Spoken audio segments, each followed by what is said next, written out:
After Vanessa, he swept up Patsy, who looked tearfully delighted, and then hefty Barbara. They circled ponderously around the tables while I fretted about her health. Finally, he stood before Cleta, hand out, asking if she'd care to take a turn around the floor. She looked up and, in her perfectly modulated voice, said, "I'd rather die than dance with a small-town hick. Thank you for asking." Emerald, who was nearby, looked down at her and then turned to Shiloh, who stood nearby. "See, Shy? That's why you don't have to worry about anything Miss Sanson says. She's miserable to everybody." Everyone laughed, and even Shiloh smiled as Cleta bridled, stiffening with rage, then gave a sniff of disgust and turned away. Gogi slipped over to me as she was making the rounds, ensuring that her people behaved, and whispered, "I'm happy that Emerald gave the woman that set-down." Me too. I thought people got over that kind of crap, being a mean girl, when they got older. My dear, the tales I could tell you after years of running an old-age home, she said, linking her arm through mine and hugging it to her.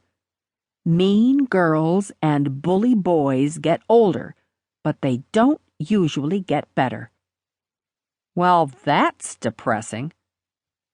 I heard a commotion in the great hall, and Zeke burst through the dining room door. "Mary, you gotta help," he yelped, his prominent Adam's apple galloping up and down his throat. Pish's piano playing tinkled to a stop. A heavy-set middle-aged woman in an ankle-length mud-colored dress and with frizzy hair sticking out in fluffy hunks galloped into the room after Zeke.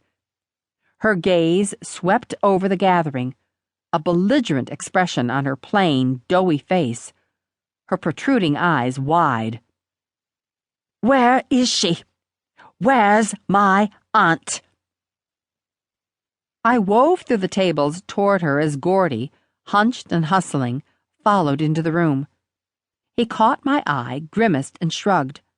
The woman bolted toward me, but then elbowed past, chugging along like a steam engine, huffing and puffing.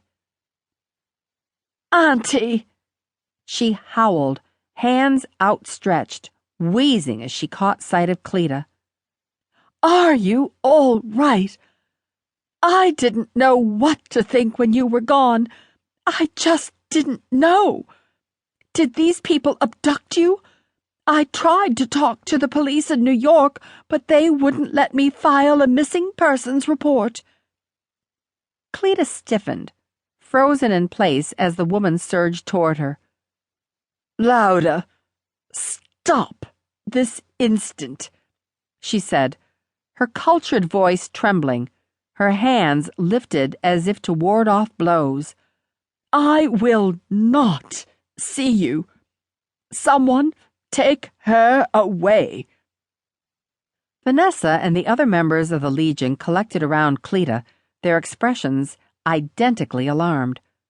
I followed the woman as she bumbled through the tables and motioned to Zeke and Gordy to come with me. "Miss Sanson, who is this?" "This is Lauda, my niece," she warbled, her dark eyes wide and staring, magnified by her glasses, held an unmistakable look of fear.